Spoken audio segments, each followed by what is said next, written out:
ഇതിന്റെ ഒരുക്കങ്ങളൊക്കെ seat ചർച്ചയൊക്കെ seat ചർച്ച നടക്കുന്നു. അത് ലീഡേഴ്സ് പറയും കാര്യങ്ങളൊക്കെ.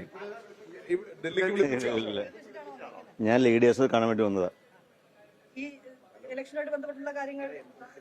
സ്വാഭാവികമായിട്ടും ആയിരിക്കുമല്ലോ, ഇലക്ഷൻ അടുത്ത് വരുമല്ലോ. ഈ പെരുമ്പാവൂരിൽ സിറ്റിംഗ് എം എൽ എ ആണെന്ന് പറയുമ്പോൾ നിങ്ങൾക്ക് തന്നെയാണോ സാധ്യത കൂടുതൽ?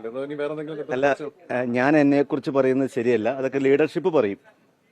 അല്ല, അതിൽ ശരി. കൂടുതൽ ക്ലാരിറ്റിക്ക് വേണ്ടി എന്തെങ്കിലും വിളിപ്പിച്ചാണോ അങ്ങനെ? അല്ല, ക്ലാരിറ്റിക്ക് വേണ്ടിയിട്ടല്ല, എനിക്കൊന്ന് കാണേണ്ട ആവശ്യമുണ്ടായി വന്നതാണ്.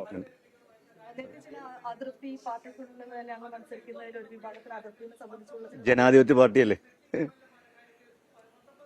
എല്ലാവർക്കും തൃപ്തി ഉണ്ടെങ്കിൽ എല്ലാ കാൻഡിഡേറ്റും 100% ഫുൾ വോട്ട് അങ്ങ് ജയിക്കൂലേ. അപ്പൊ അതുകൊണ്ട് ഇത് എല്ലാം തീരുമാനിക്കുന്ന പാർട്ടിയാണ്. പെരുമ്പാവൂരിലെ ഒരു രാഷ്ട്രീയ സാഹചര്യം എന്താണ് ഇപ്പോഴത്തെ?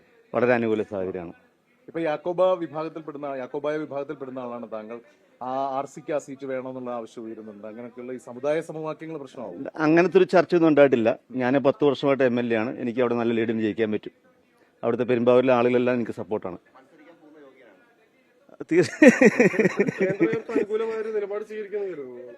എനിക്ക് അനുകൂലമായ നിലപാടാണ്. Thank you. എല്ലാവരും സഹായം ഉണ്ടാവണം. പോസിറ്റീവായ കുറച്ച് ന്യൂസും കൊടുക്കണം. കവിതയൊക്കെ നിങ്ങള് നിർത്തിയിരിക്കുകയല്ല, പബ്ലിഷ് ചെയ്യുന്നില്ല മാത്രമേ ഉള്ളൂ. അല്ല, രമേശ് ചെന്നിത്തലയുണ്ട്. ലീഡേഴ്സ് എല്ലാം ഇവിടെയാണ്. അപ്പൊ അവിടെ അവൈലബിൾ അല്ല, അവര് ഇവിടെയാണ്. അപ്പൊ അവരോട് സംസാരിക്കാന്ന് മാത്രമേ ഉള്ളൂ.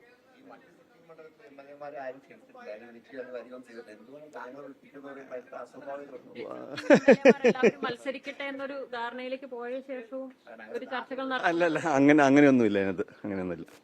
ഞാൻ ഡൽഹിയിൽ വന്നിട്ട് കുറച്ചാളായി.